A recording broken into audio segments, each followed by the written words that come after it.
Purse में काटो, ये प्यारा लग रहा है। इसकी क्या प्राइस है?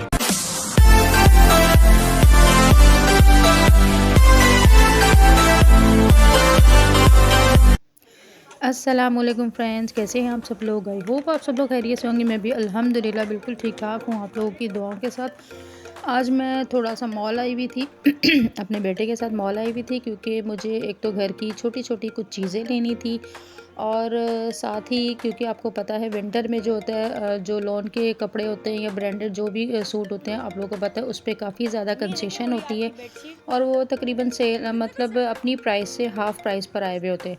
तो मुझे ये था कि चलो मैं वो भी साथ देखाऊँगी, और साथ मुझे अपने घर की 1-2 चीज़ें लेनी थी। मुझे किचन की दस्तरख़्वान लेना था, शीट लेनी थी, क्योंकि दस्तरख़्वान में मैंने 2-3 शीटें ली, लेकिन वो हमेशा बहुत जल्दी ख़राब हो जाती हैं। बच्चों वाला घर हो तो या तो वो जल्दी फट जाती हैं, या फिर वो फ़ोल्डिंग करने में वो ख़राब हो जाती हैं। तो उसकी वजह से फिर मुझे टाइम ही नहीं मिल पा रहा था।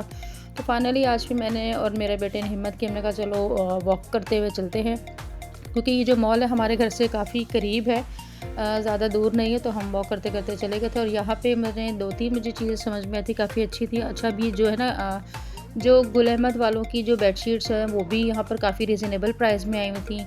अलकरम वालों की बेडशीट्स थी, वो देखी थी, वो भी मुझे काफ़ी मुनासिब प्राइस लग रही थी।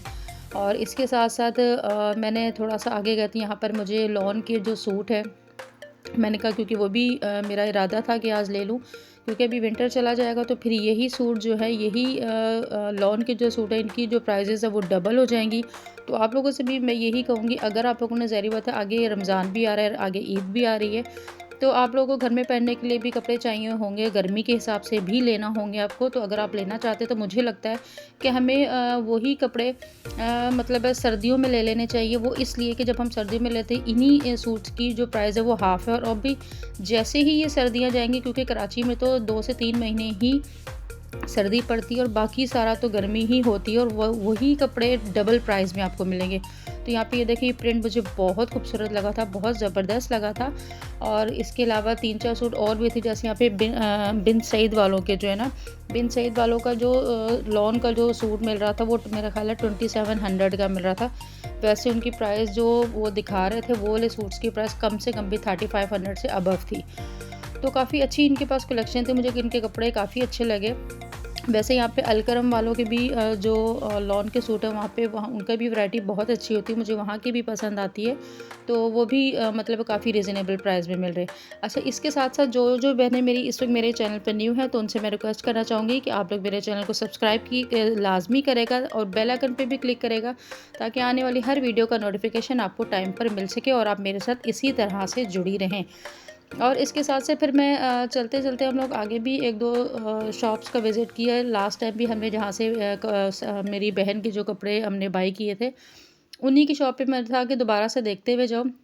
तो उनकी शॉप पे मैंने देखा, तो उनकी शॉप पे भी जो विंटर के जो खद्दर के जो 2 पीस होते हैं ना, उसकी बहुत ज़बरदस्त वैरायटी आई हुई थी। अभी मैं आपको थोड़ा-सा आइडिया हो जाएगा, दिखा देती हूँ। तो इनके स्टिच हुए हुए सबसे बड़ी बेस्ट जो चीज़ थी ना, वो मुझे ये थी कि इनके जो सूट्स थे वो स्टिच हुए हुए थे। और जैसे कराची की जो सर्दियाँ, उसके हिसाब से इसी टाइप की हल्की फुल्की खद्दर चलती, बहुत हैवी या बहुत मोटी खद्दर नहीं चलती है। तो यहाँ से भी मैंने काफ़ी सारी प्राइजेज़ इनकी पता की, काफ़ी मुनासिब मिल रहे थे। और अच्छा, लेकिन ये कि ये हैं 2 पीस। अब ये वाला देखें, ये पिंक कलर का खद्दर का सूट था, ये ब्लू था, मतलब ये काफ़ी सारे थे, और इनके कलर्स भी अच्छे थे, और सबसे बढ़ के इनकी जो स्टिचिंग हुई हुई होती है वो अच्छी हुई हुई थी। मतलब बेकार स्टिचिंग नहीं होती, एक होता है स्टिचिंग बड़ी बेकार होती है, बहुत जल्दी ख़राब हो जाते हैं, वैसी नहीं थी। मुझे ये वाला सूट भी बड़ा प्यारा लग रहा था, कलर बड़ा प्यारा लग रहा था, इसमें एक मैरून था, वो भी बहुत खूबसूरत था। तो आप लोगों से भी मेरा यही मशवरा है कि अगर आप लोगों ने गर्मियों के उसके लेने हो कपड़े, तो मेरे हिसाब से आप स्टिच लें या अनस्टिच लें। मुझे लगता है कि कराची में तो सर्दियों में ले लेने चाहिए, ताकि उनकी नॉर्मल प्राइस पर आप लोगों ने बाय कर सकें और थोड़ा-सा फ़ायदा उठा सकें। वही चीज़ आपको बाद में डबल प्राइस में मिलेगी। ये वाइट वाला भी मुझे बहुत अच्छा लग रहा था। लेकिन मेरा मसला ये है कि मैं खद्दर और इस टाइप के जो कपड़े ना मैं पहन ही नहीं सकती। मतलब ऐसे गर्मियों में लॉन चलती है, और सर्दियों में ज़्यादा से ज़्यादा कॉटन चलती है, या फिर शॉल चल जाती है। इससे ज़्यादा मैं मोटा नहीं पहन सकती। अच्छा जी, तो इसके साथ-साथ अच्छा क्या कहते हैं, अच्छा, इसके साथ-साथ मैंने यहाँ से क्या-क्या चीज़ ख़रीदी थी, कौन से कपड़े ख़रीदे थे, या फिर क्या चीज़ ख़रीदी थी, वो आपको मैं नेक्स्ट वीडियो में दिखाऊँगी इंशाल्लाह, और बताऊँगी कि मैंने किस प्राइस में और किस उसमें ख़रीदे थे। आने वाली वीडियोज़ में मैं वो आपको दिखा दूँगी। इसके अलावा मैंने क्या कहते हैं, और भी 2-3 चीज़ें कई मुख्तलिफ़ जगहों से बाय की हैं। इसके अलावा मैंने $1 शॉप से भी अगेन 2-3 चीज़ें मँगवाई थी, क्योंकि मुझे बड़ी रीज़नेबल मिली थी जब मैं फ़र्स्ट टाइम गई थी। और अगर आप लोगों ने $1 शॉप की जो वीडियो है वो नहीं देखी है, तो आप लोग जाइए जल्दी से, जाके मेरे चैनल पर मौजूद है $1 शॉप की जो वीडियो थी, उससे जाके उसे लाज़मी देखें और उससे रमज़ान से पहले-पहले जो-जो चीज़ें हैं वहाँ से बाय कर लें, क्योंकि वहाँ पे स्टॉक चेंज हो जाएगा, स्टॉक ख़त्म हो जाएगा, पता नहीं फिर वो चीज़ें आपको मिले ना मिले। क्योंकि इस वक़्त वो जो है मेरे हिसाब से बहुत ही बेस्ट शॉप है। आप लोगों के हिसाब से घर के आइटम वहाँ पे सारे के सारे जितने भी ना बहुत रीज़नेबल मिल रहे हैं, और वो मुझे नहीं लगता कि ज़्यादा टाइम रह पाएँगे, वो शॉर्ट हो जाएँगे। क्योंकि कराची में जब कोई चीज़ इतने महँगाई में अगर कोई चीज़ रीज़नेबल मिले तो यहाँ की आवाम छोड़ती नहीं है। तो जाइए, जाके फटाफट मेरी वीडियो को वॉच कीजिए और फिर उसके बाद अपने उस मॉल से जाके फ़ायदा उठाइए। और $1 शॉप पे आपको रमज़ान के आने वाली वीडियो के हिसाब से आपको बहुत बेहतरीन चीज़ें मिलेंगी। जल्दी से ले लीजिए, फिर मुझे मत कहेगा कि आप लोगों ने ये मौका मिस कर दिया या आप लोगों ने लेट कर दिया। अच्छा, इसके साथ ही मैं घर पर आ गई थी। घर पर आने के बाद जी मैंने, अच्छा ये मुग़ल वालों की एक राइज़ है, मुझे मेरे घर में चावल जो है ना, जिन लोगों के घर में भी चावल ऐसे खाए जाते हों जो टूटे हुए ना हो और ज़रा खिला-खिला राइस पसंद करते हो, तो उनके हिसाब से ये वाले राइस बहुत ज़बरदस्त है। क्योंकि हमारे घर में ना थोड़ा-सा मसला होता है कि अगर चावल अच्छा बना हो ना, राइस अच्छे बने हुए ना हो, तो वो नहीं खाते हैं, या टूट जाए या फिर वो चिपक जाए ना आपस में, तो नहीं खाते, पसंद नहीं करते हैं, ना मेरे हस्बैंड ना मेरे बच्चे। तो उसके हिसाब से ये वाले राइस बहुत ज़बरदस्त है। इनको आपने पकाने से तकरीबन आधा घंटा पहले ना बॉयल कर देना। बॉयल करके, ओह सॉरी, आधा घंटा पहले इनको सोक कर देना पानी में, नॉर्मल पानी में अच्छी तरह धो के आधा घंटा भिगो देना, सोक कर देना। उसके बाद आपने नॉर्मली जिस तरह आप लोग बॉयल करते हैं वैसे बॉयल कर देना। अच्छा, कल बच्चों ने स्कूल जाना था, तो मेरे बच्चों के हेयर्स काफ़ी बड़े हुए हुए थे, तो इनके पापा इनके ऊपर गुस्सा हो रहे थे। तो अब मेरे दोनों बेटे जाके फाइनली कटिंग करवा कर आए। क्योंकि लास्ट टाइम मेरे बड़े बेटे ने कटिंग करवाई थी तो किसी को पसंद नहीं आई थी, बहुत ही मतलब मज़ा ही नहीं आया था। इसके पापा को तो बहुत ही बुरी लगी थी। तो बस वो आजकल बच्चे फ़ैशन करते हैं तो बंदा थोड़ा-सा इग्नोर कर जाता है कि चलो वो फ़ैशन उसका दिल कर रहा है। लेकिन वो बहरहाल जी इस बार फिर दोनों की कटिंग करवा कर आए। अब इन लोगों ने कल सुबह स्कूल जाना है, तो अभी नहा धो के फ़ारिग हो गए, नहा रहे थे। और साथ ही मैंने बिरयानी रेडी की है, क्योंकि आगे अब स्कूल भी जाना है बच्चों ने।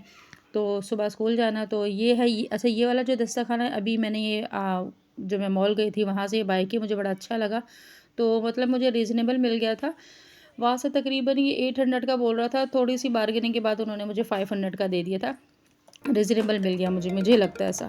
तो इसके साथ ही बस मैंने साथ फटाफट रायता बनाया था, बिरयानी बनाई थी, और सैलेड तो मस्ट है, आपको पता है सैलेड के बगैर तो हमारा दस्तरख़ान कंप्लीट हो ही नहीं पाता। अच्छा, ये वाला स्टैंड है, ये भी मैंने $1 शॉप से लिया था। मतलब है मैंने $1 शॉप से ना बहुत काम की चीज़ें ली थी। मेरी दोनों वीडियो आपको मिल जाएँगी कि मैंने $1 शॉप, एक तो पूरा आपको $1 शॉप का विज़िट भी मिल जाएगा। उसके बाद सेकंड वीडियो मैंने बनाई थी कि मैंने $1 शॉप से क्या-क्या बाय किया था। तो वो आप ज़रूर देखिएगा, आपको बहुत समझ में आएँगी और आप लोग फिर खुद बोलेंगे कि आपने बहुत लेट कर दिया देखने के लिए। तो जल्दी से जाइए, वो दोनों वीडियोज़ देखिए और फिर मुझे बताइएगा कि आप लोगों को वहाँ से जाके क्या-क्या फ़ायदा हुआ। क्योंकि मुझे तो बहुत सारे आइटम्स हैं जो मुझे बाय करने थे, और एक अरसे से मैं सोच रही थी, फिर फाइनली मैं $1 शॉप पे जब गई हूँ, तो मैंने वहाँ से वो सारी चीज़ें बाय भी की और मुझे बहुत रीज़नेबल मिल गई।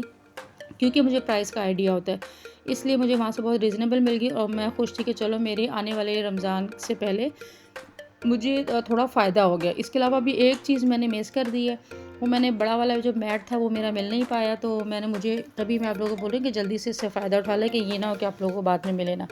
अच्छा जी, यहाँ जी हम काफ़ी दिनों के बाद, मेरा आज हस्बैंड भी घर पे थे अल्हम्दुलिल्लाह, तो हम लोग सारों ने मिल के इकट्ठा बैठ के खाना खा रहे थे।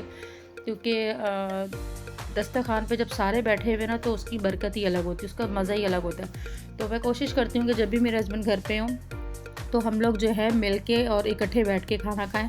क्योंकि उनकी टाइमिंग कुछ इस तरह से होती है, कभी वो घर पर होते हैं, कभी नहीं होते हैं। तो कोशिश यही करते हैं कि जितना हो सके कि साथ बैठ के इकट्ठे खाना खाया जाए।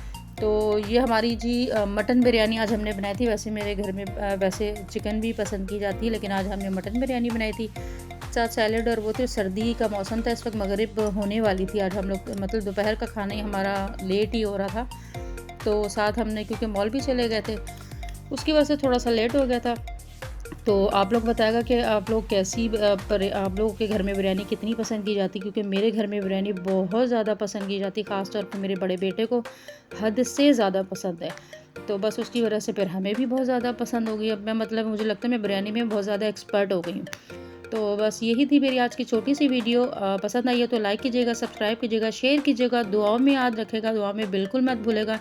इंशाल्लाह नेक्स्ट किसी बेस्ट वीडियो में आपके साथ दोबारा मुलाकात होगी। अल्लाह हाफ़िज़।